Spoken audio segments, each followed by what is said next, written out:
जय हिंद। तो गिरदावरी शुरू हो गई है खरीफ की, और एक नई चीज़ सुनने में आ रही सभी लोगों को, DCS। बड़ा विकट नाम है और लोग काफ़ी एक्साइटेड हैं इस DCS को लेकर। तो क्या है ये DCS? DCS मतलब कि डिजिटल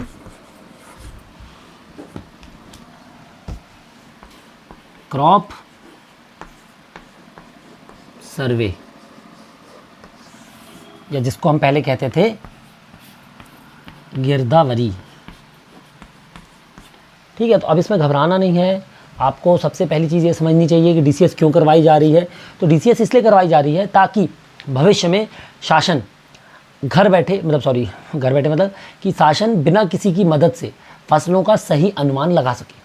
इसको बिल्कुल आराम से समझें आप कि अभी पिछले साल शासन ने कुछ खसरे ऑटोमेटिक उठाए थे GPS से, सैटेलाइट से, और फिर उनको दे दिया था पटवारी को। ठीक है, और पटवारी ने उसको मैपिंग करके चेक किया था कितनी फसलों सही आ रही, कितना सर्वे सही आ रहा। और ये 2 जिलों में पायलट में चला था, सिवनी और नीमच में। ठीक है, वहाँ पर अच्छे से लागू होने के बाद, या वहाँ पर सफलता से लागू होने के बाद इसको पूरे स्टेट में लागू कर दिया गया है। तो अब DCS में क्या होना है ये समझिए आप। DCS में एक लोकल यूथ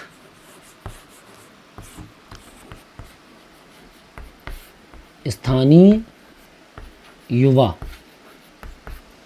ठीक है, को सर्वेयर बनाया जाएगा। क्या बनाया जाएगा? सर्वेयर बनाया जाएगा। क्या करना है? सर्वे करना है। सर्वे करने के लिए क्या ज़रूरत पड़ रही है? सर्वेयर की। इसी को लोग यूथ सर्वेयर भी कह रहे हैं, डिजिटल सर्वेयर भी कह रहे हैं। तो ये सर्वेयर बनाया जाएगा जिसकी उम्र कितनी होगी? 18 से 40 वर्ष, और मिनिमम 8वीं पास होना आवश्यक है। ठीक है, 8वीं पास होना आवश्यक है। तो जब 8वीं पास 18 से 40 और उसी गांव का निवासी होगा तो वो इसके लिए अप्लाई कर सकता है। कहाँ से अप्लाई करना है? MP भूलेख से। ठीक है, MP भूलेख में जाना है, डाउनलोड में जाके एक फॉर्म डाउनलोड होगा, उस फॉर्म को डाउनलोड कर लेना है, उसको भरना है, पटवारी जी के साइन कराकर। वहीं पर जब आप लॉगिन का ऑप्शन आता है, जैसे MP भूलेख खोलेंगे, वहाँ पर एक ऑप्शन आता है register as internal user. Internal user में जाएंगे, कहीं पर कुछ नहीं करना है आपको। Mobile number automatic, mobile number ही आपका लॉगिन ID है, मोबाइल नंबर ही आपकी एम्प्लॉय ID है। ठीक है, वहाँ से आप भर देंगे।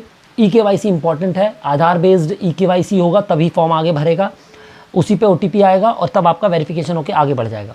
गांव आप सेलेक्ट कर लेंगे, पटवारी जी के पास चला जाएगा, पटवारी जी आपको अप्रूव कर देंगे और गांव आवंटित कर देंगे।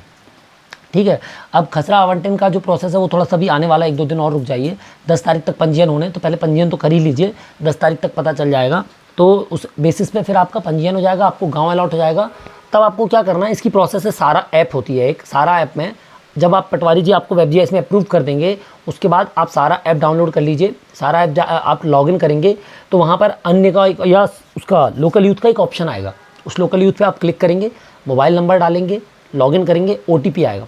उस OTP को डालने के बाद आपका सारा का विंडो आपके पास मिल जाएगा। उस विंडो में आपको क्या करना है? उस विंडो में आपको आपके गाँव को डाउनलोड कर लेना है। जो खसरे आपको आवंटित होंगे वो खसरे देखने लगेंगे, अलग अलग हैं कि लंबित खसरे या आधे खसरे। ठीक है, तो उस डेटा को फिर आपको मौके पर खसरों पर जाकर भरना है। अब आप समझिए शासन क्या करेगी। DCS जो सर्वेयर ने फसल भर दी मौके पर जाकर, वो प्लस पटवारी जो पटवारी जी पिछले साल फसल भरे हैं, 1-2 साल पहले से जो भरते आ रहे हैं वो, प्लस आर्टिफिशियल मार्कअप लैंग्वेज, मतलब जो मशीन लैंग्वेज और आर्टिफिशियल इंटेलिजेंस के कारण जो फसलें सैटेलाइट के माध्यम से मिली हैं, वो इन तीनों का मिलान किया जाएगा। ठीक है, यदि इन तीनों का मिलान सही पाया जाएगा तो इसमें बिना पटवारी जी के पास जब आ रहा है वो, तो बिना जियो फेंस के वो डायरेक्ट अनुमोदित हो जाएंगे। ठीक है, और फिर भविष्य में जो इसी आधार पर, फोटो के आधार पर, केवल सैटेलाइट के आधार पर ही गिरदावरी की जा सकेगी। तो उद्देश्य ये है, ये सैम्पलिंग है, ये टेस्टिंग है, 1-2 साल यही चलेगा। 1-2 साल बाद यदि एक्यूरेसी इसमें आ जाती है तो डिजिटल सर्वे कैसे होगा? ऊपर सैटेलाइट के माध्यम से होगा। तो ये समझ लीजिए, पहले पटवारी जी को 15 से 30 दिन मिलते थे, सर्वेयर को मिल रहे हैं 45 दिन। 45 दिन बाकायदा इनको क्या करना है? केवल गिरदावरी या सर्वे करना है। आराम से एक खसरे पर जाना है। यदि आप फसल चढ़ा रहे हैं तो आपको एक खसरे में एक फसल का 8 रुपये मिलेगा, और यदि उसके बाद कोई और फसल है उस खसरे में, दूसरी कोई फसल है, तो 2 रुपये उस फसल का मिलेगा। ठीक है। इस तरीके से आपको कितनी फसलों का मिलेगा, 3 फसलों का पैसा मिलेगा।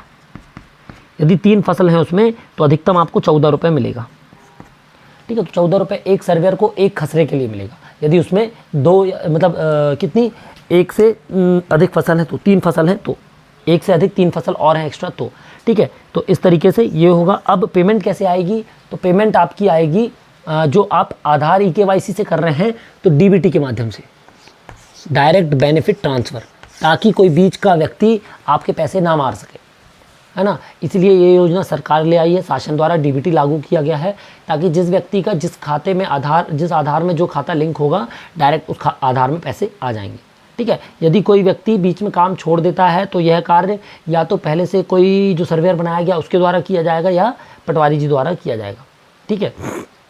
और आपके जो आप भरेंगे वो कहाँ पर जाएगा, पटवारी के पास जाएगा, पटवारी उसको अप्रूव कर देंगे तो उसके बाद उसके 1% में तहसीलदार जांच करेंगे और उसके 1% में निरीक्षण अधिकारी जांच करेंगे।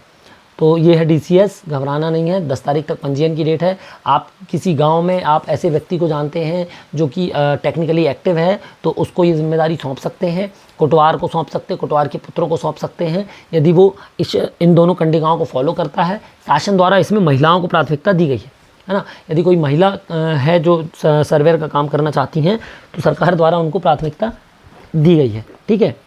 तो अब समझते हैं हम कि आपको DCS जो है वो बन जाएगा। DCS आपको समझ में आ गया होगा, उसका पेमेंट, उसकी योग्यता, उसका लॉगिन, उसका रजिस्ट्रेशन कैसे होगा, ठीक है, और उसको कार्य क्या करना है, ये हम आपको जल्दी ही अलग से इसका सारा ऐप का वीडियो बनाकर बता देंगे कि उसको कार्य क्या करना है। तब तक के लिए मिलते हैं हम आपको अगले वीडियो में। जय हिंद।